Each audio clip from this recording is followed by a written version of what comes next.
아직도 부담스럽습니다. 사실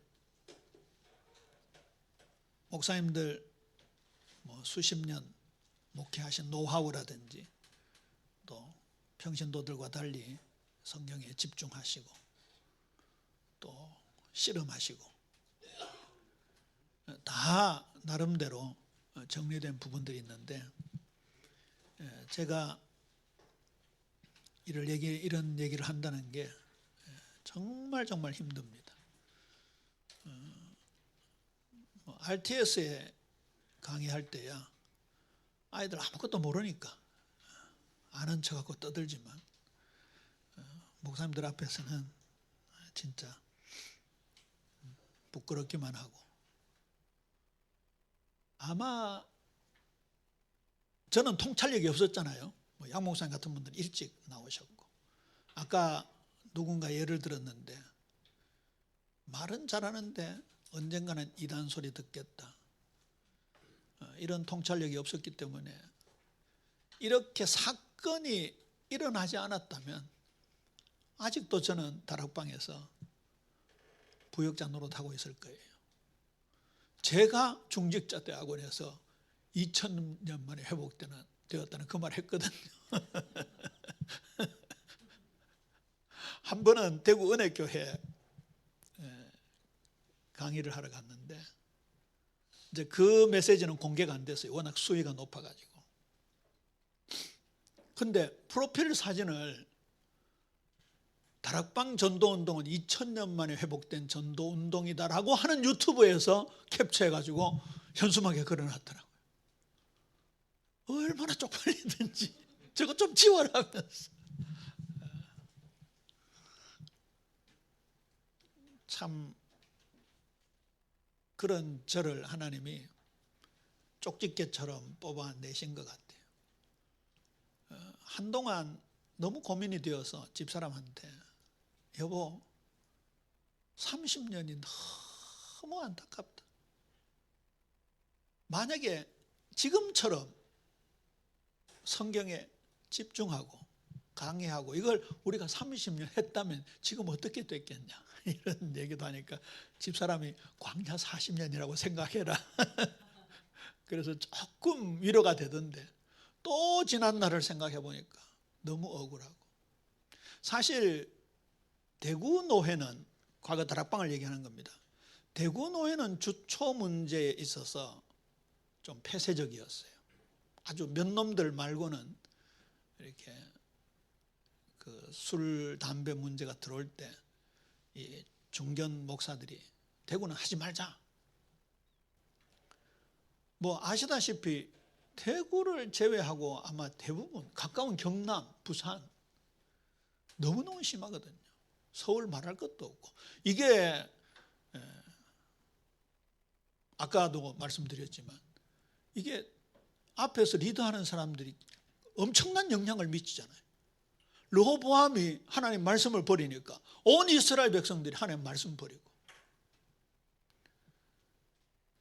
아까도 이제 점심을 먹으면서 사석에서 그런 얘기했습니다. 어떤 사람은 자유주의 신학에서 술, 담배 하고 그러다가 다락방에 와서 술 끊었다는 사람들이 있는데, 이번에 빌런들 중에 고신 출신 많은 거 아시죠? 고신은 원래 극보수 아닙니까?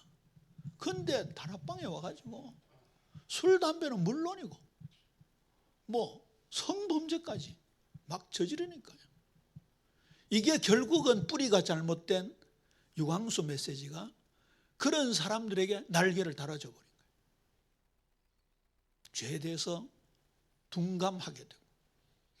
아까 인천 사건 발이 시작됐다 했는데 그 교회 보세요.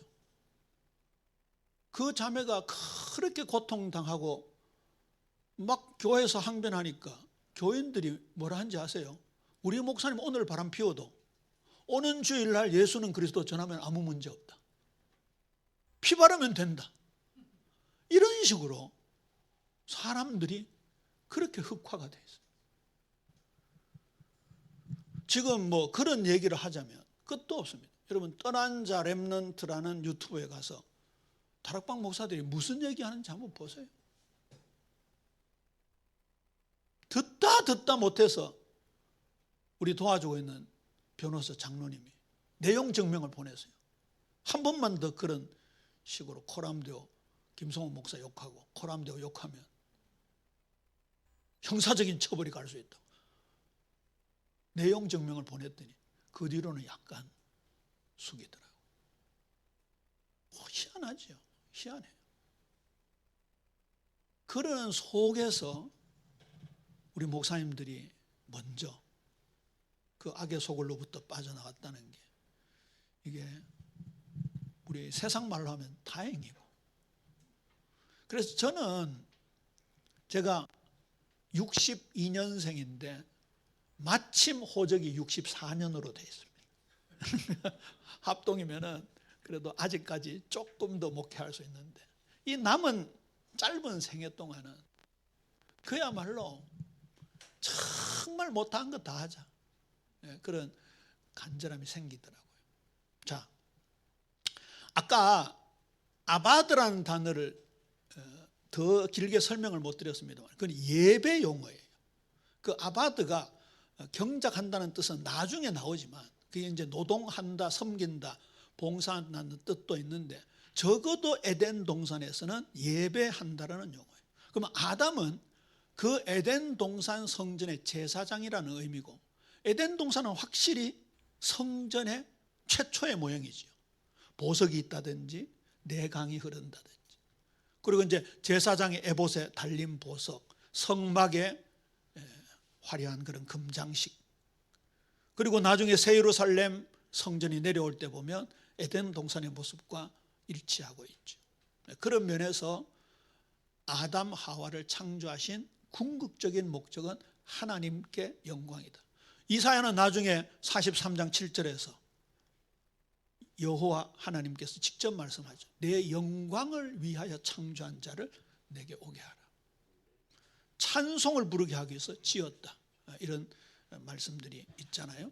그래서 오늘 제가 올라오니까 대구에 저랑 친한 동지 목사님들이 있습니다. 강의하는데 기도하겠다 하면서 정말 기도가 필요하다, 그런 이제 톡을 주고 받았는데, 그 중에 한 목사님은 통합 측인데 지금 합동 측에 들어가기 위해서 강도사 고시를 새로 준비합니다. 목사님인데. 그럼 뭐 얼마나 빡센지. 합동 측에는요 범죄 경력 증명서 이것도 내야 돼. 그리고 지금 범죄 있냐 없냐, 그 다음에 정해진 메이저 병원에서 정신감정까지 받아야 돼. 그리고 그것도 준비하고 있고, 지금 60 넘어가 죽을 지게 고영식 목사 지금 강도사 고시 준비하다 이만큼 두꺼운 책 보고요. 열공한다 그러더라고요. 그래서 열공을 하든지 열강을 하든지, 또 사모님 중에 간호사가 있거든요. 열일을 하든지 아니면 열쉼을 하든지 우리 모두 하나님께 영광 돌리자, 그런 톡을 남기고 올라왔습니다만, 오늘 모임이 형식은 강의고 세미나지만 우리 성삼위 하나님께 영광 돌리는 예배로 승화되어지는 은혜가 있게 되기를 주님의 이름으로 권면합니다.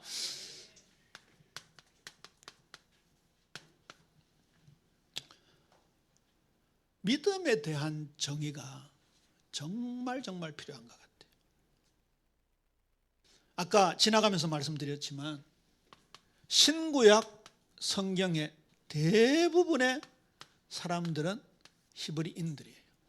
그 히브리적 사고방식이 참 중요하거든요. 그 많이 들었을 거예요. 이 하늘이 3층 천으로 그렇게 이루어졌다는 거 히브리 개념이죠. 그 다음에 하늘도 마찬가지지만 이거요, 인간 영혼의 구조 부분 있잖아요. 구조 부분. 보통 영혼 몸을 우리가 3분설이라고 얘기하죠. 그 다음에 영혼과 몸을 2분설이라고 얘기하는데 히브리적 개념은 전인의 개념이에요.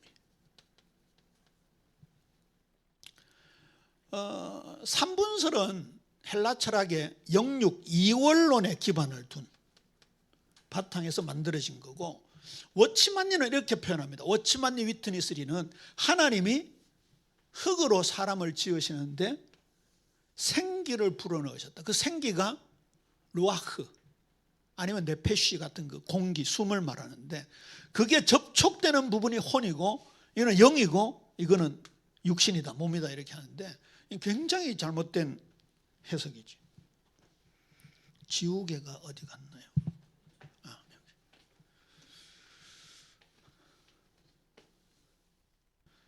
유광수는 여기 가까울 거예요. 여기. 아까 김남식 박사님께서 유광수가 전도신학 정립하고 옛날에 구원론 이런 거 있었잖아요. 과연 신학이 있나? 이런 얘기 하셨어요. 제가 제일 처음에 그 얘기 했잖아요. 신학이 없어요. 진짜 짬뽕이에요. 짬뽕도 제대로 된 걸 짬뽕 했어야 되는데 전부 엉터리 것들. 저는 이거 얘기하니까 또 쪽팔리는데 맨 앞에 앉아가지고 속기를 하다 보니까 이게 이제 저의 신학 바탕하고 좀 충돌되는 부분들이 기억이 나는데, 유광수는 이쪽이 다락방 사람들이요 영향을 받으니까요 이런 생각을 많이 갖고 있습니다.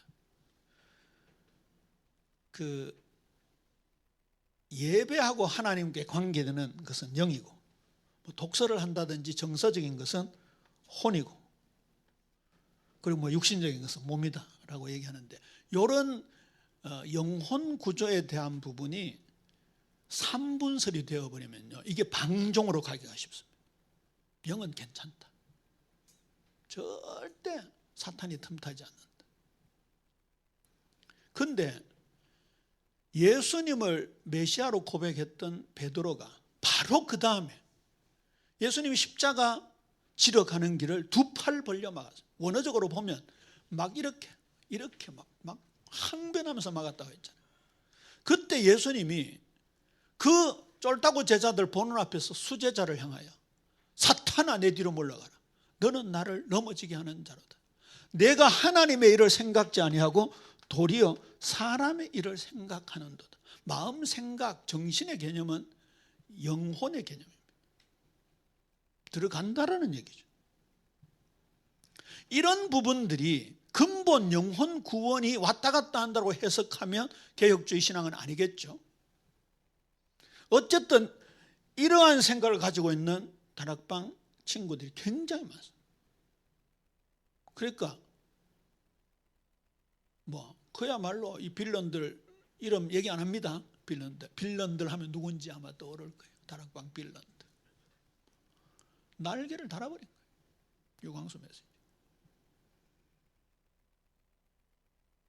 진짜 그 다락방에 있을 때 저하고 나이가 동갑인 감리교 출신 목사 하는 사람은 나한테 묻더라고.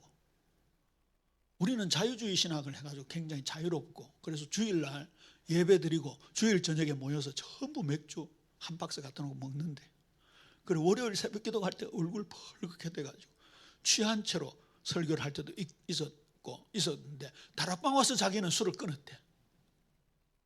근데 너거는 저보고, 저는 합동 출신가, 너거는 합동 고신 꼴통들이 안 먹다가 왜 마시냐 이러더라고. 희한하죠. 빌런들 중에 고신 출신들이 많습니다. 이게요 나사가 어느 날 확 풀어져 버리는 거예요. 거기에 나는 이런 다락방 메시지가 지대한 영향을 미쳤다. 제가 이 말씀을 왜 드리는가 하면, 히브리 사고방식에서의 믿음은요 절대 교리에 머무는 게 아니에요. 자, 지금 실천 얘기를 많이 하고 있는데 어떤 면에서 교리와 실천이 균형을 이루어야 된다라는 말도 의미가 있지만, 저는 이게 포함되는 믿음, 마태복음 7장 21절에 이하에 보면 나더러 주여 주여 하는 자마다 천국에 다 들어갈 것이 아니요 다만 하늘에 계신 내 아버지의 뜻대로 행하는 자라야 들어가리라. 그날에 많은 사람이 나더러 이르되 주여 주여 우리가 선지자 노릇하고 능력을 행하고 귀신을 쫓아내었나이다. 예수님 말씀하시잖아요. 내가 그들에게 밝히 말하되 내가 너희를 도무지 알지 못하니 이 불법을 행하는 자들아 내게서 떠나가라. 요한일서는 불법이 죄라고 얘기하고 있습니다. 선지자 노릇한다는 것은요, 오늘날로 말하면 목사 노릇하는 거죠. 우리 신학교를 선지학교라고 그랬잖아요. 최소한 전도사 이상을 말하는 거죠. 귀신 내쫓는 거 그거 보통 힘든 게 아니잖아요. 제가 신비주의 한참 할 때였는데 우리 교회 어느 여집사님이 밤만 되면 온 산을 헤매고 특별히 공동묘실을 그렇게 가더라. 그래서 새벽 4시쯤 돌아오는데 이 허벅지 밑으로 상처투성이 같더래요. 그때 청년들이 막 방언기도를 했는데요, 얼마나 열심히 했는지. 이렇게 합고방 많은 작은 기도실이 있었어요. 거기에 그 집사님 눕혀놓고 우리 청년들이 7시간 8시간 방언기도를 했어요. 이 발포벽지라고 있잖아요. 옛날에 볼록볼록한 발포벽지. 제가 벽에 붙을 수밖에 없었어요. 그때 한여름에 땀을 흘리면서 얼마나 몸을 흔들어야 됐다. 그 발포벽지가 닳아가지고 콘크리트가 보일 정도. 그때 그 여집사가 말을 하더라고요. 나 이제 갈란다 이러더라고요. 청년들이 팍 누르니까 이러는데 그때 6명인가 7명이 다 나가 떨어지고 그랬어요. 7시간 8시간 하니까 나 갈란다 그러더라고요. 그때 그 학교가 이제 미션 스쿨이니까 여학생 중에 하나 귀신 들려가지고 저는 영천에 있었고, 그래가 1시간 넘게 가가지고 가니까 저남이 학교 강당에서 십자가 떼가 와가지고 그 여학생한테 막 들이밀고 이러더라고요. 그래 어쨌든 우리 교회 청년들이 같이 가서 했는데 그만큼 귀신은 떠나가기 어려워요. 그리고 신비주의 귀신 떠나가는 건요, 실제 떠나간 것도 아니에요. 근데 보세요, 그렇게 귀신을 내쫓았다 했잖아요. 권능 행했다. 두나미스, 인간의 능력을 초월하는 방언, 예언, 신유, 통역, 계시도 있습니다. 계시. 와 진짜.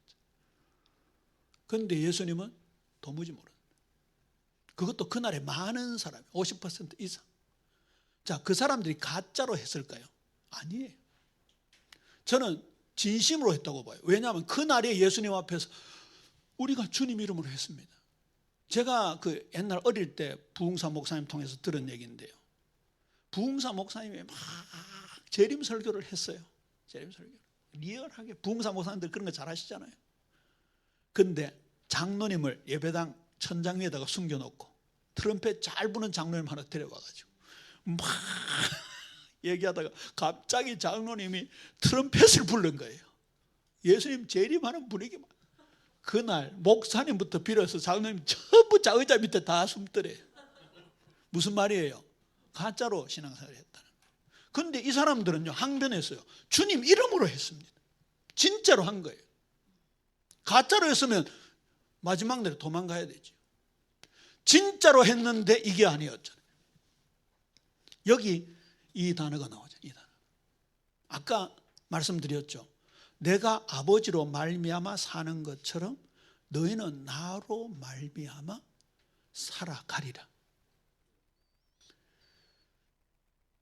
예수님의 생애를 간단히 생각해 봅시다. 탄생, 성장, 그리고 공생의 3년 중에 특히 순환기간, 십자가, 부활, 승천, 다시 오심.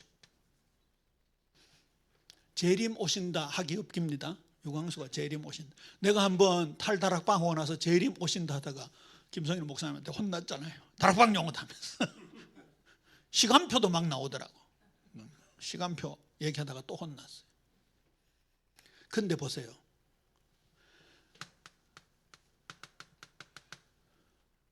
루디아하고 순두개가 싸움이 붙었어요. 유오디아를 루디아로 해석합니다. 루디아는 박힌 돌이고 순두개는 날아온 돌이잖아요. 그래서 순두개가 굉장히 재력이 있었고 말빨이 있었던지 순두개 뒤에 줄 서는 사람이 있었고 유오디아 뒤에 줄 서는 사람이 있었어요. 얼마나 싸움이 붙었는지 저 멀리 로마 감옥에까지 그 소식이 들렸어요. 그때 바울이 뭐라 합니까? 얘들아, 같은 지체인데 왜 싸웠냐? 화해해라. 그 메시지를 하지 않았고 이거 얘기했잖아요. 너희 안에 이 마음을 품으라. 곧 그리스도 예수의 마음이니 그는 근본 하나님의 본체시나 그 동등됨을 취할 것으로 여기지 아니하시고 오히려 자기를 비워 종의 형체를 가져 사람들의 모형으로 나타나셨다. 성육신이 교리가 아니고 그들의 싸움의 실제적인 말씀이 된 거 아니에요. 예수님의 성장, 예수는 키가 자라고 지혜가 자라고 하나님과 사람에게 사랑스러워 하시다. 사무엘이 똑같은 성장을 했습니다. 예수님의 고난, 이거 유명한 말이잖아요. No cross, no crown.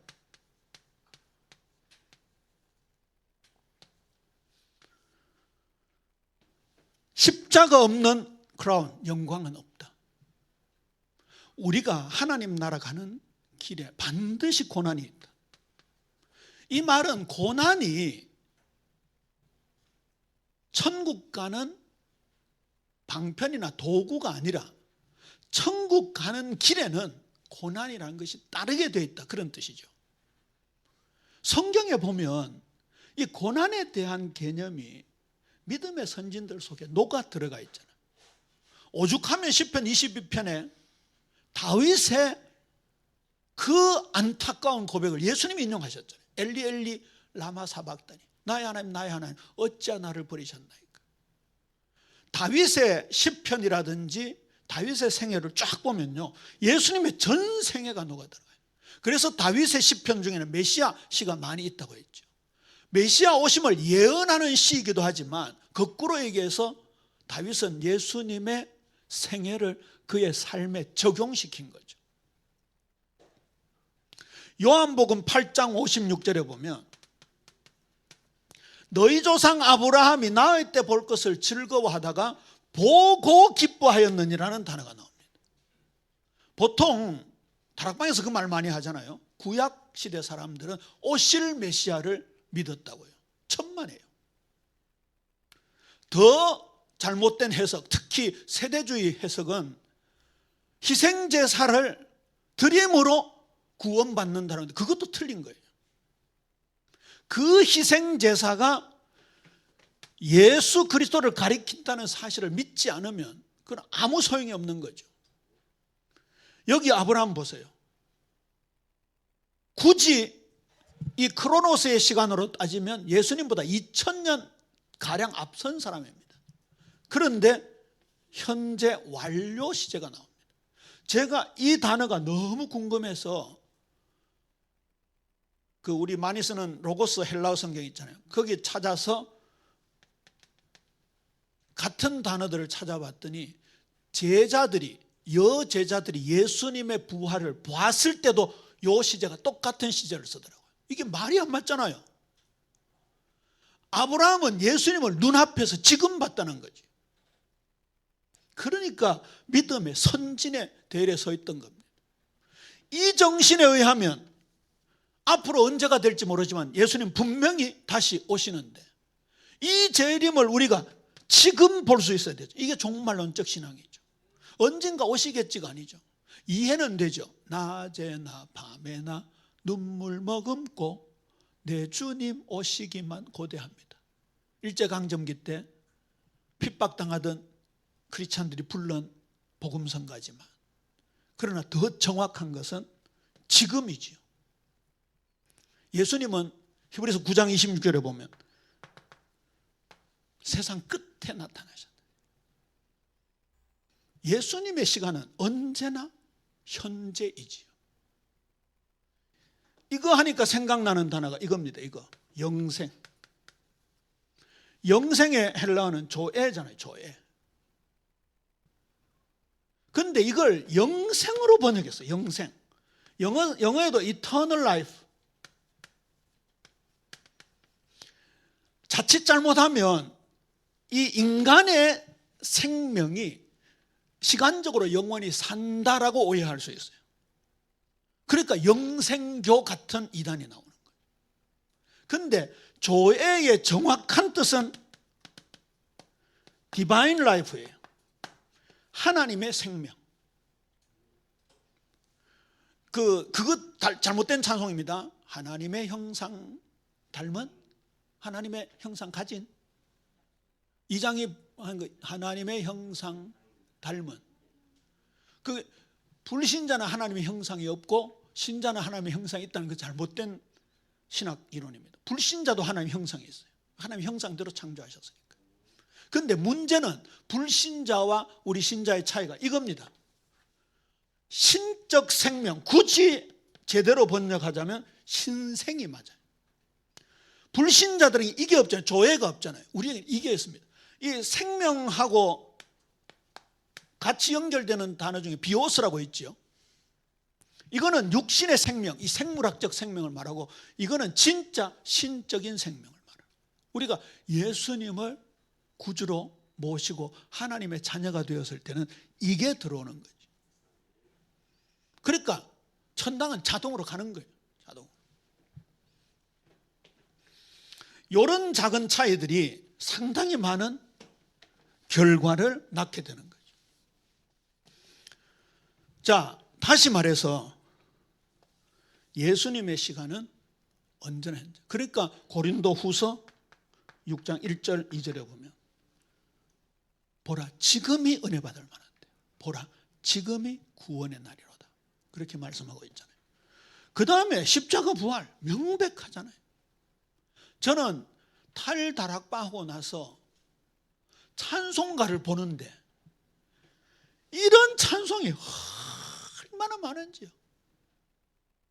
특히 제자도라는 것이 날마다 자기 십자가를 지고 자기를 부인하는 자, 그 길을 걷는 거 아닙니까? 제가 마침 어제 우리 교회 오후 예배에 베드로의 부인, 나의 부인, 이 부인 말하는 거예요. 와이프 말고. 저는 요즘 이 관점으로 많이 봅니다. 이 관점으로. 성경 전체가 나를 향하는 거예요. 우리 그 얘기 많이 하잖아요. 이 나쁜 놈 이러고 손가락 지적질 하는데 나를 향한 게 세계라고요.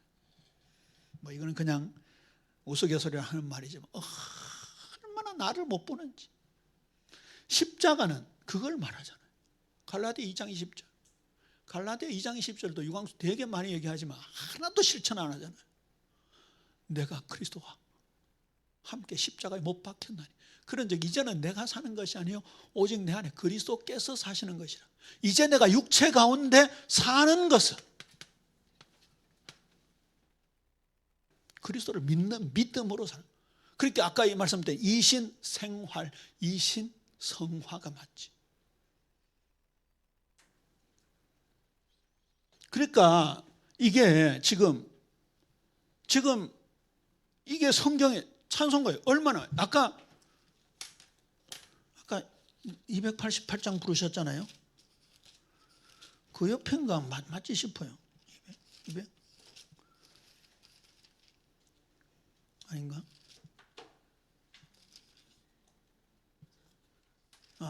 아니네요. 아니 이게 예수님의 생애와 그 다음에 삶이 붙어 있는 게 찬송가예요. 얼마나 많은지. 근데 이거 처음 듣는 찬송가인데 옛날 찬송가에, 통일 찬송가에 있었나 봤더니 있더라고요. 안 부른 거예요.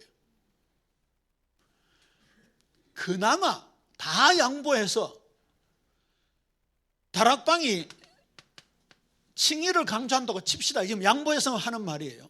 여기에만 머물러 있는 거예요. 근데 사실은 제대로 된 칭의도 아니죠. 뿌리가 잘못됐으니까. 여기서 되게 헷갈리는 거예요.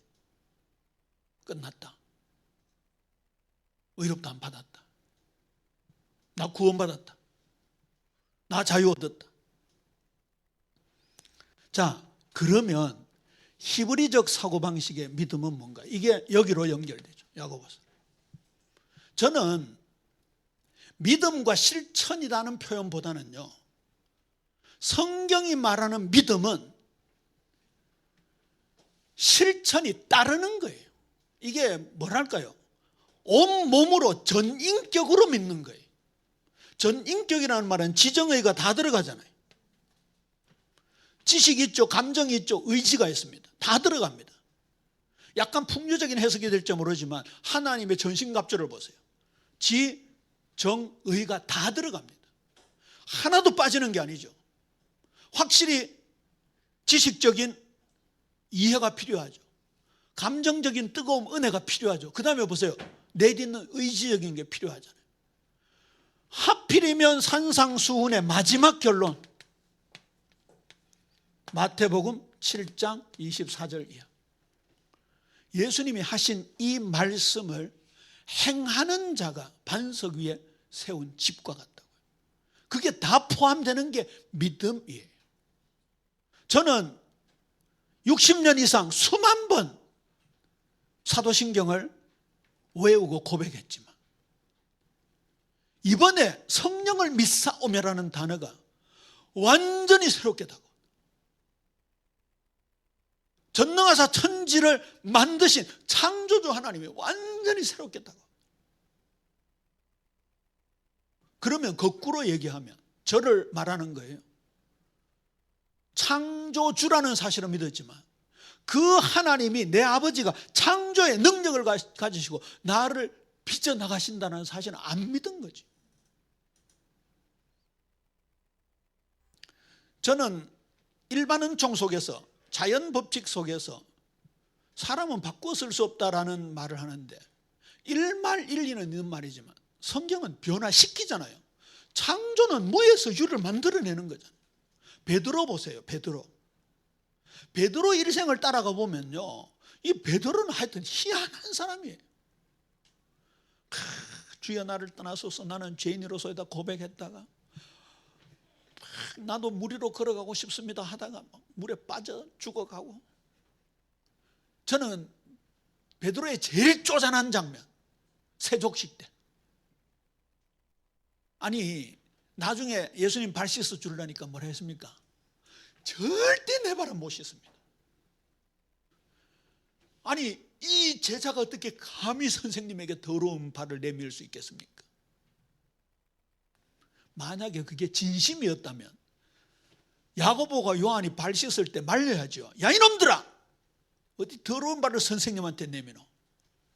우리가 씻어드려야지 이랬을 거 아니에요. 근데 가만히 있다가 지 차례 따고니까 선생님 제 발을 절대 못 씻어. 예수님이 그거 테스트 하시는 줄 알고 기다렸다가 말한 것 같아요. 그 얍삽한 게 어디 또 나옵니까? 예수님 부인할 때 나오잖아요. 모른다 했다가 그 다음 맹세하면서 모른다 했다가 나중에 저주하면서 모른다 했다.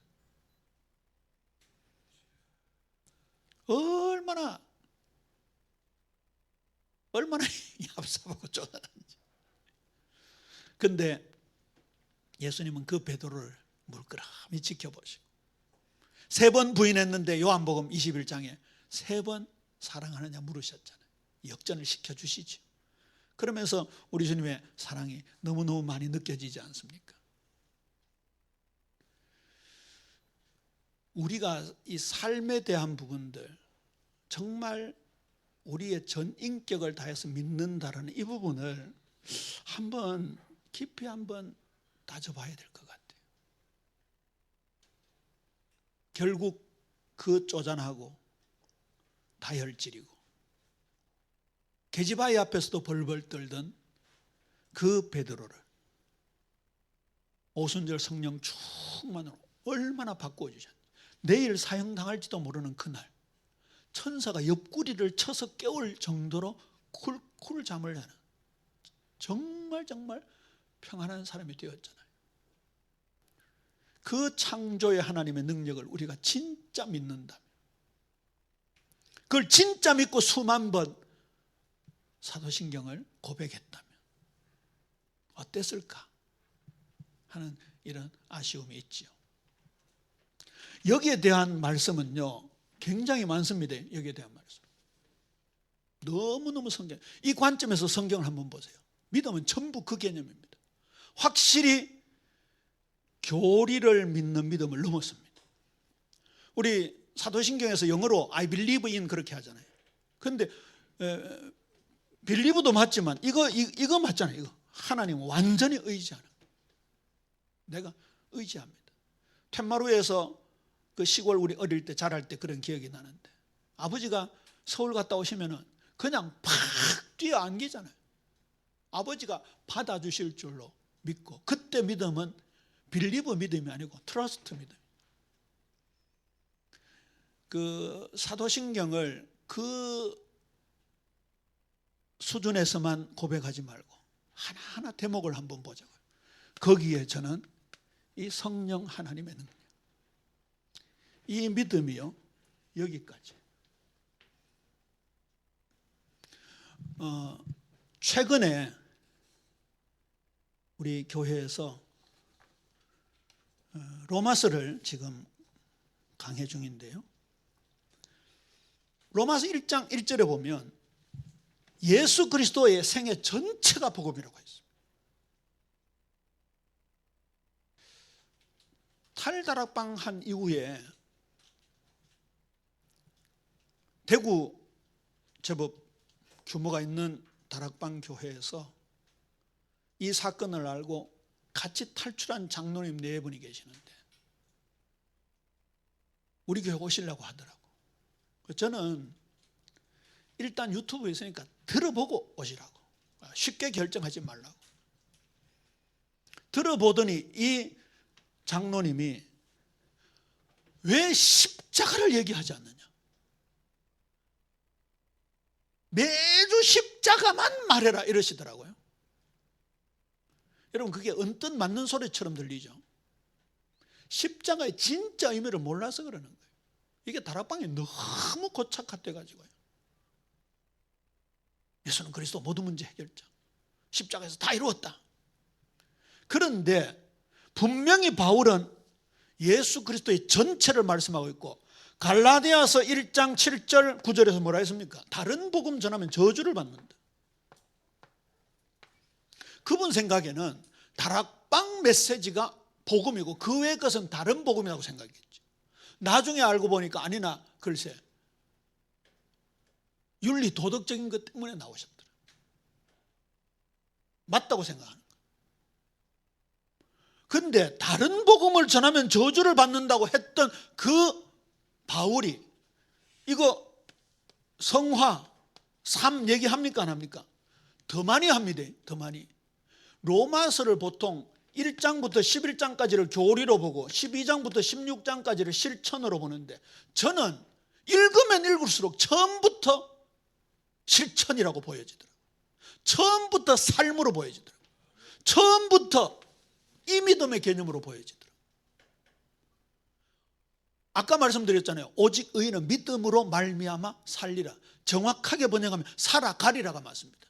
자칫 살리라 하니까 죽음에서 살아나오는 것만 생각하는데 살아가리라가 맞습니다. 십자가의 도가 멸망하는 자들이 미련한 것이지만 구원을 받아가는 우리에게는 하나님의 능력이 됩니다. 이 성화를 말합니다. 이 성화를. 굉장히 역동적인 표현입니다. 자칫 잘못하면 되게 핵심적인 복음 같지만 잘못 배운 거죠. 이 전체를 못 보는 거죠. 그러면 실천적인 메시지를 했던 바울은 저주받아야 되잖아요. 아니잖아요. 그래서 아까 상임위원 모 목사가, 유광수 목사가 바울보다 더 깨달았다는 그 말이 그런 배경 속에서 나온 거예요. 다락방 메시지는 굉장히 자극적이잖아요. 막 자기가 무슨 뭐 영적 문제 앓고 있다가 무슨 독특한 문제를 앓고 있다가 팍 불을 붙여주니까 그런 것 같지만, 그거요, 복음이란 게 그렇게 쉽게 적용되는 부분이 아닙니다. 우리 전 생애를 놓고 봐야 되는 부분.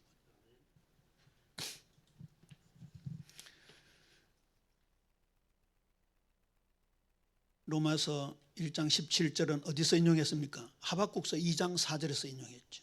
확실히 불신자가 형통하는 걸 보고 하나님께 항변할 때에 하나님이 하박국에게 오직 의인은 믿음으로 말미암아 살아가는 것이다, 그렇게 말씀한 거죠. 거기에는 많은 걸 내포하고 있죠. 질문을 드려볼까요? 전주하면 뭐가 생각나죠? 비빔밥. 춘천하면 막국수, 닭갈비. 안동하면 뭐가 생각나죠? 찜닭, 간고등.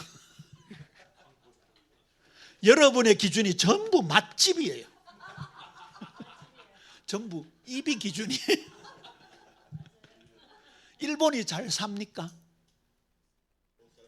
이제는 눈치채셨구나. 일본이 잘 삽니까? 물으면 대부분 잘 삽니다라고 합니다. 기준이 뭐예요? 경제예요. 경제적으로. 우리는 사전을 바꿔버려야 돼요.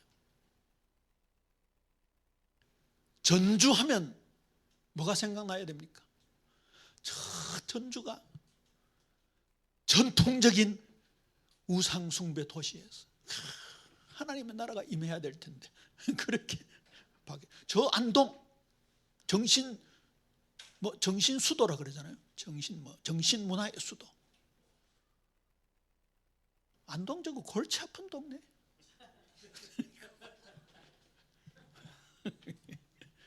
우리가 얼마나 기준이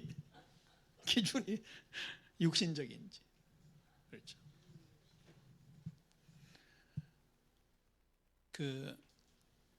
여기 살아가리라라는 부분, 이게요, 저는 너무너무 중요하다고 봐요. 하박국이 그게 뒤집어졌잖아요. 시편 73편에 보면 아삽이라는 사람이 꼭 하박국 같았어요. 불신자를 보니까 저주받는 게 아니라 축복받으면서 사는 것 같거든. 이 단어 아시죠? 9988234. 99세까지 팔팔하게 살다가 이 3일만 앓고 죽자. 근데 이것들이 그렇게 살고 있었어. 얼마나 건강한지. 죽을 때까지 아프지도 않고. 그 다음에 진짜 돌아버리지. 그들은 마음의 소원보다 소득이 더 많았다, 이렇게 나와요.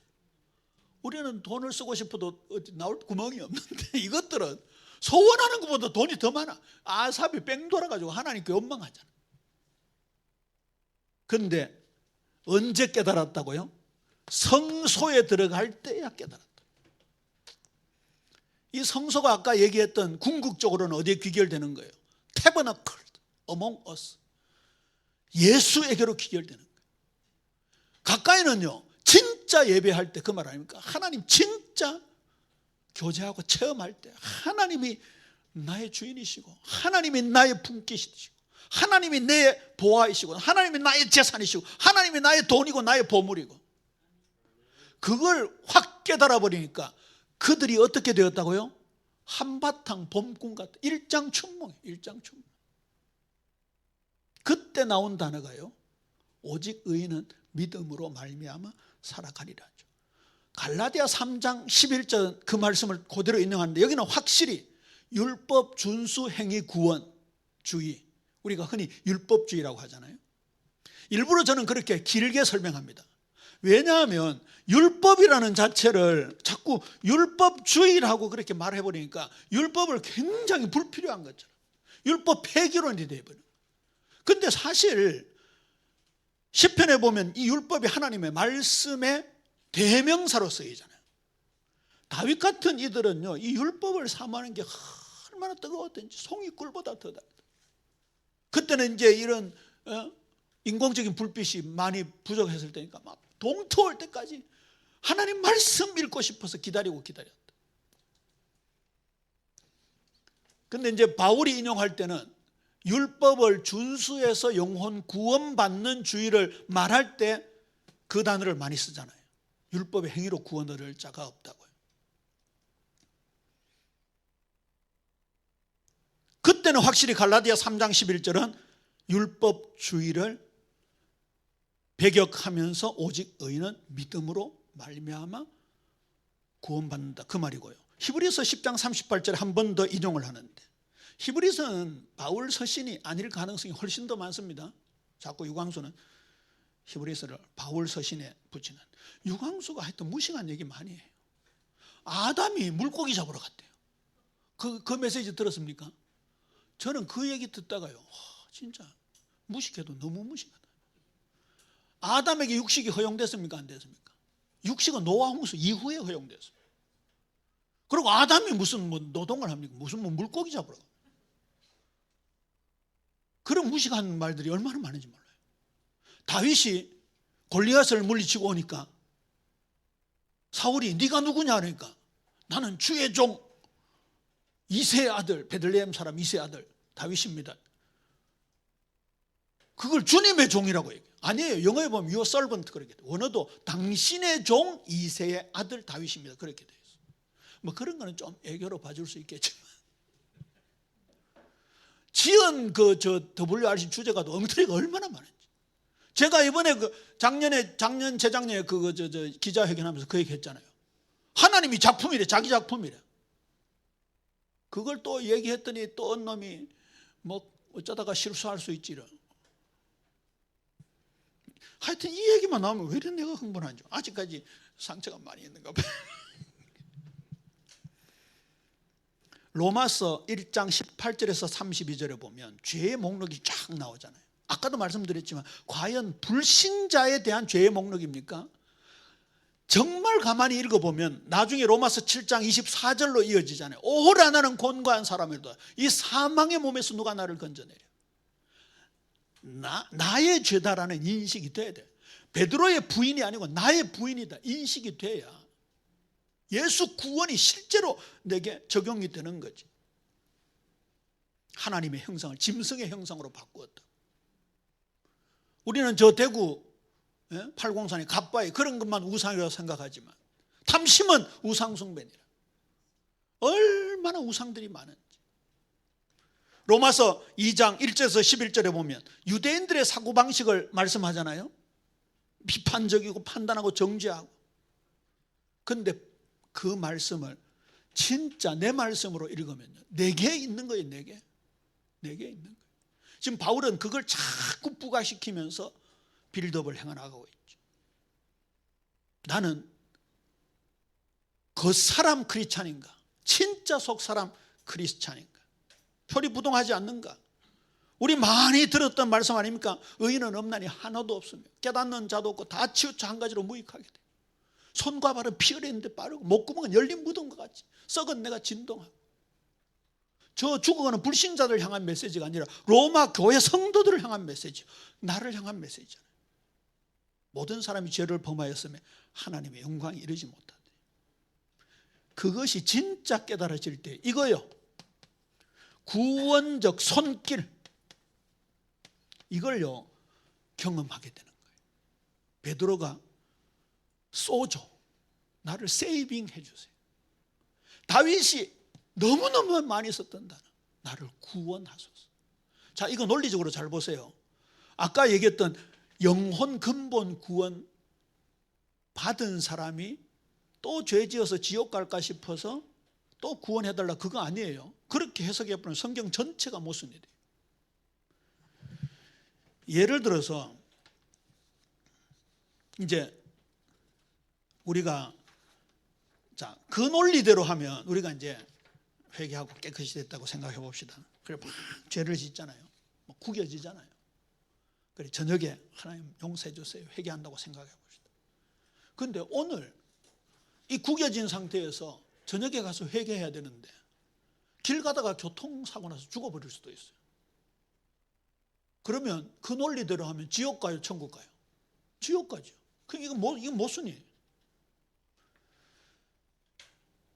여인이 어찌 그 젖 먹는 자식을 잊겠으며 자기 태에서 난 아들을 긍휼히 여기지 않겠느냐. 그들은 나를 잊을지라도 나는 너를 잊지 아니하노라. 내가 너를 내 손바닥에 새겼다. 하나님의 사랑은요, 청량할 수 없는 사랑이에요. 이 역사 속에 모든 어미의 사랑, 모든 아비의 사랑, 이 짐승들 보세요. 새끼 보호하는 거 보세요. 어미다가요 뺑아리 품고 있다가 독수리 날아오니까 죽을 힘을 다해 싸우고 코브라를 막 그 사랑은 말도 못하잖아요. 그 모든 사랑을 만드신 분이 하나님이신데 좀 잘못한다고 네 지옥 가라 그러시겠어요? 아니죠. 우리가 비록 구겨져 있지만 완전하신 그리스도 안에 들어갈 때 그리스도의 의가 우리에게 전가되어져서 우리가 의롭다함을 받는 거잖아요. 자, 이 말은 이 구원적 손길을 새롭게 봐야 되는 거예요. 그러니까 아까 얘기했던 구원파가 네 죄 용서해달라 하는 거 보니까 아직 네 죄가 남아있구나, 지옥 간다. 진짜 무식한 소리. 하늘에 계신 우리 아버지, 아들이 기도하는 내용이라면 그 의미를 성경적으로 이해하려고 노력해야죠. 저는 형이 구원파에 있었기 때문에 잘 안다 했잖아요. 요한일서 1장 9절, 만일 우리가 우리 죄를 자백하면 저는 미쁘시고 의로우사 우리 죄를 사하시며 모든 불에서 깨끗게 하신다. 뭐라고 해석하는지 아세요? 그때를 회상하면서 한 말이래요. 로마서 7장을 어떻게 해석하는지 아세요? 지금 바울이 구원받기 전의 모습과 8장은 구원받고 난 이후의 모습이라고 해석해요. 말도 안 되는 해석이에요. 지금 장절이 구분되어 있어서 그렇지 바울이 성경을 기록할 당시에는 일필휘지로 1장부터 16장까지 있었어요.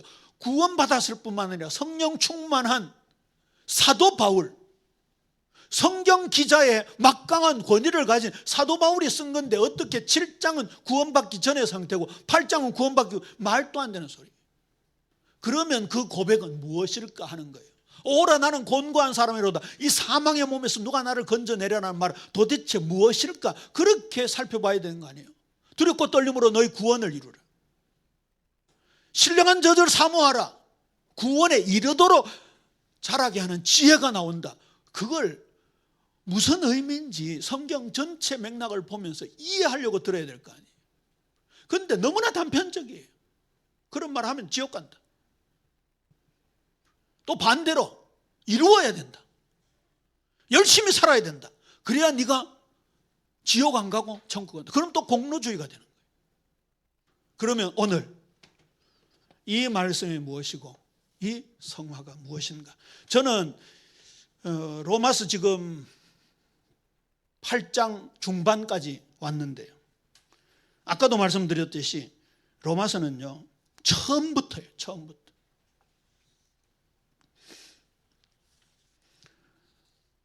우리가 받은 구원은 값싼 구원이 아니죠. 1장부터 11장까지는 교리고 12장부터 16장까지는 실천이다. 너무 이원론적으로 구분하는 거죠. 본격적으로 성화를 다루고 있는 것이 5장부터예요. 구속사가 등장하죠. 창조, 타락, 구속. 영생에 이르게 함이니라도 마찬가지예요. 아까 말씀드렸던 조회, 그 하나님의 생명이 풍성해진다는 거죠. 6장 보면요, 저는 이걸 성화 구원이라고 표현해 봤는데요.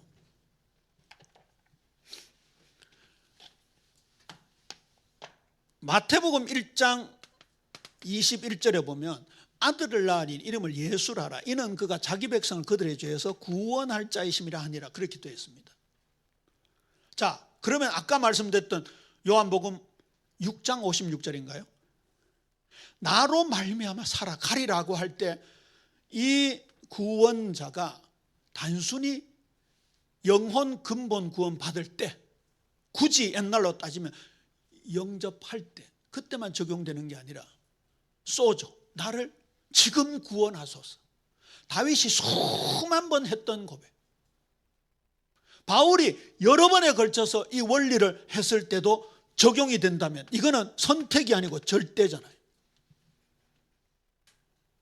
예수님은 우리의 삶의 모든 영역에 주관하시기를 원하시고, 이게 아까 복음화라는 단어를 썼는데요, 이제 5대양 6대주가 있잖아요. 이 지역적으로 십자가 세우는 게 과연 복음화일까요?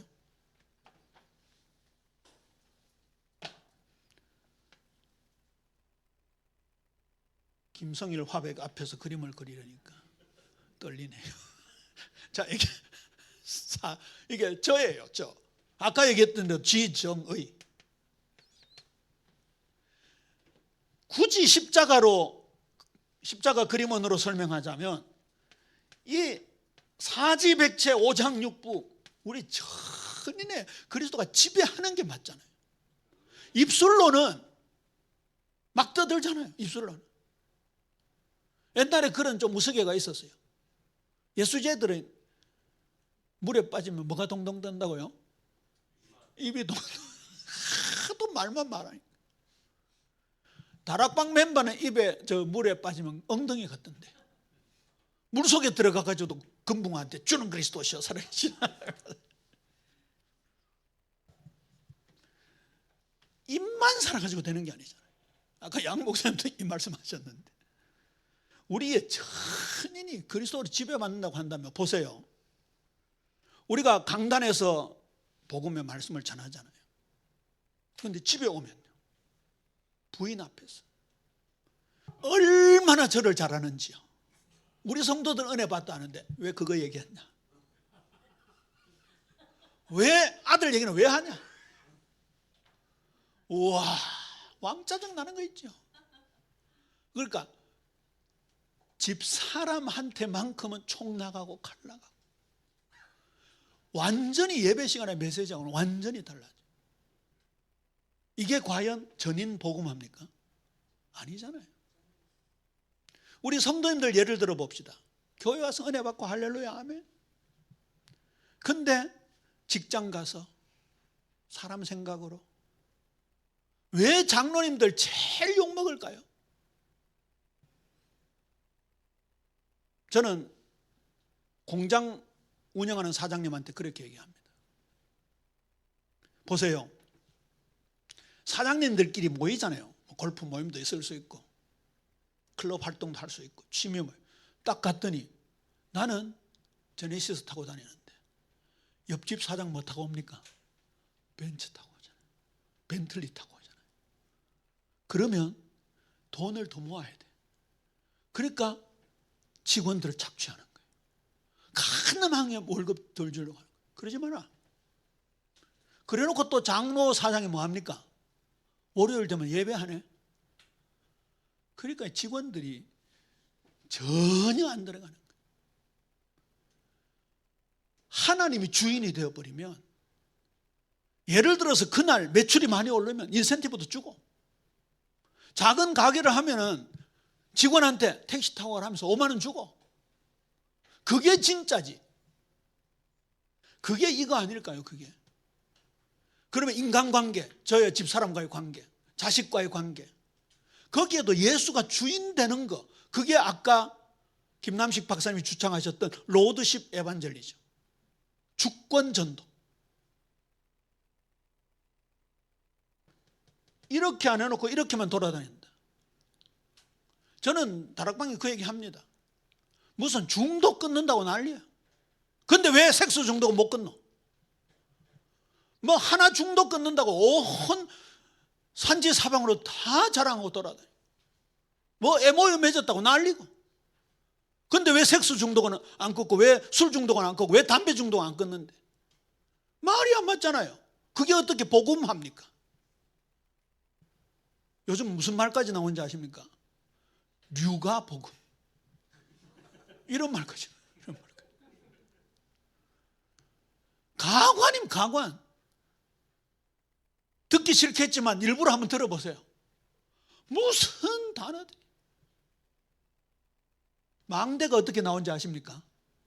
제일 처음에 파수대라 그러더라고. 그래 내가 비서 쪽으로 얘기했어요. 이거 여호와의 증인이 쓰는 거다. 그 다음에 뭐라고 하는지 아세요? 아니 그 다음에 워치타워 그러더라고. 얼마나 무식한지. 이것도 여호와 증인이 쓰는 거다. 그랬더니 이제 파수에다가 망자 붙여서 파수망대 그러더라고. 그러더니 파수 떼고 망대 그러더라고. 그러면서 근거를 아가서 4장 4절. 그래가지고 또 1,000망대를 세웠대 다윗이. 그거 아니잖아요. 솔로몬이 술람미 여인이 너무 아름다운데 목이 너무너무 이뻐 보여서 야 너의 목이 다윗이 방패 1,000개를 걸어놓은 망대 같구나. 그렇게 쫙 고답구나. 이걸 표현하는 건데 그 어디 거기에 1,000망대가 나옵니까?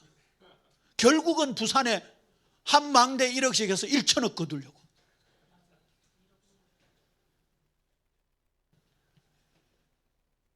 난장도 이런 난장이 없습니다. 근데 그걸 생명 걸고 지금 따라하고 전하고, 하나님의 영광 진짜 보고만 온데간데 예수님이 주인 되시는 이 삶, 이게 로마서에 쫙 나옵니다. 우리 로마서 6장 한번 살펴보고, 6장 로마서 6장 6절.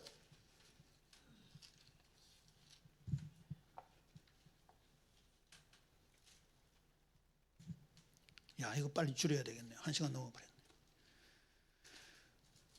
아까 정 회장님께서 알아서 하라고 그러시다. 예. 자, 우리 로마서 6장까지만 합시다. 로마서 6장 6절 함께 읽습니다. 시작. 우리가 알거니와 우리의 옛사람이 예수와 함께 십자가에 못 박힌 것은 죄의 몸이 죽어 다시는 우리가 죄에게 종노릇하지 아니하려 함이니. 이게 맞잖아요. 이게 죄의 종에서 의의 종이 되었잖아요. 둘로스입니다. 둘로스. 마귀 종에서 하나님의 종, 순종의 종이 되었잖아요. 둘로스는 로마인 얘기에 나오는 내용입니다. 어느 원로 집에 파티를 했는데 음식이 너무, 물고기 음식이 너무 맛있어. 아마 잉어찜을 했는지. 그래서 다른 원로가, 게스트로 갔던 다른 원로가 이게 도대체 어떻게 이렇게 맛있냐니까 그 집 주인이 손가락질 딱 하니까 그 자리에서 종을 각을 떠가지고 연못에 뿌리더래. 그게 둘로스예요. 로마 시대에 종은 그야말로 짐승, 재산. 이게 우리가 알기 쉽게 이해하면서 번역하면 뭐예요? 예수님이 십자가에 못 박힌 것은 너의 죄를 사하는 것도 맞지만 이제는 다시는 죄에게 종노릇하지 않는 힘을 제공한다, 그 말 아닙니까? 이 이후에 보면요, 성령의 놀라운 역사들이 나오는데요, 이때 이거예요. 크게 지금 뭐 다 따질 수는 없고,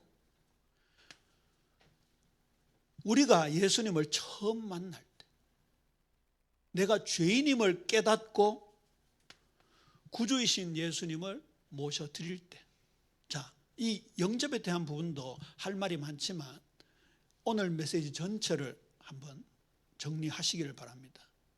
어떤 전형적인 그림을 그려서, 그건 제가 유광수한테 직접 들은 거예요. 구원의 길 초창기에 이거 어디서 이렇게 만드는 거냐 하니까 브릿지 예화에서 따왔다 그러더라고요. 그렇고 이번에 다락방 원조가 그 김재헌 목사가 만들었다는데, 그때는 나한테 뭐라 했는가 하면 사랑의 교회에서 그 단어를 따왔다 그러더라고요. 개인적으로 제가 들은 얘기예요. 그러면 구원의 길은 바탕이 사형리하고 브릿지 예화예요. 거기다가 뭐 무속 그런 개념을 집어넣은 건데 저는 동의하지 않습니다. 저는 그 전도 방법에 동의하지 않습니다. 역시 집사람이 당신은 왜 구원의 길을 안 하냐고 한참 다락방 할 때, 저는 학교 다닐 때 그 브릿지 예화 같은 것에 대한 부정적인 신학적 입장을 들었기 때문에 가급적이면 하지 않았습니다. 우리 권사님 한 분도 너무 충격받아가지고 목사님 이거 가르쳐 주세요. 하나님이 그렇게 쉽게 가르쳐지는, 그래서 따라해라 네 구원받았다, 그게 아니잖아요. 아까 베드로 얘기를 말씀을 드렸고 삭개오 말씀을 드렸잖아요. 그리고 진짜 우리가 이분이 하나님의 선택된 사람, 주권적인 입장에서 보면요, 갑자기 개신교 숫자가 팍 증가했던 교회 역사 속에 가장 중요했던 포인트가 칼빈이 하나님의 주권을 얘기할 때, 그때 팍 증가했다는 것이 교회 속에 나와요. 어떤 의미에서요, 저는 전도의 패러다임도 바꿔야 된다고 생각하는데, 보세요. 마르틴 루터 칼빈이 종교개혁한 이후에 한참 있다가 19세기 말 20세기 초반에 빌 브라이트의 CCC, 사형리, 그게 과연 성경이 말하는 전도의 전형일까요? 저는 그렇게 생각하지 않습니다. 오히려 아까 말씀드린 대로 우리의 삶에서 빛이 비추어야 되는 거예요. 그럴 때 불신자, 정확하게 말해서 하나님의 작정된 사람이 보고 따라오는 거죠. 물론 우리가 병원에서나 기착관에서 갑자기 그렇게 할 때 어떻게 해야 되는지 그 부분을 한번 논의해 보입시다. 저는 그때도요, 아까 산에서 만났던 그 집사님처럼 하지 말고 진짜 예수 믿고 인간의 본질을 회복하고 하나님께 영광 돌리는 거예요. 전부 여호와의 총회로 들어오게 하는 거잖아요. 각 잡족들을요. 그래서 성전에서 예배하는 게 그게 목적이잖아요. 자, 이때 우리가 점점 예수를 닮아 거룩하게 되었는데 바울은 여기서도 죄를 깨닫게 하는 용도로 율법을 얘기하고 있어요. 이 관점에서 로마서를 다시 한번 살펴보세요. 그러니까 우리가 점점 그리스도를 닮아가는 성화 구원, 여기에도 율법이 우리의 죄를 깨닫게 하고 근본 영혼 구원받는 여기에도 죄를 깨닫게 하고, 이런 용도라고 한다면 이 율법에 대한 용도, 여기에 성령의 감동 감화의 역사, 이게 우리를 점점 그리스도로 닮아가게 하는 거지. 그래서 저는 로마서 7장을 강해할 때는 오늘도 내일도 우리를 구원하신 예수님, 8장을 강해할 때는 성령으로 말미암는 성화 구원, 이렇게 제목을 잡았어요. 제가 시간 안배를 충분히 하지 못하고 또 어쨌든 아직까지도 이 다락방에 일종의 상처, 트라우마 이런 것들이 남아있어서 다락방 얘기 나오면 절제하지 못하고 흥분해서 얘기하고 이러다 보니까 시간이 좀 오버했는데 양해해 주시길 바라고.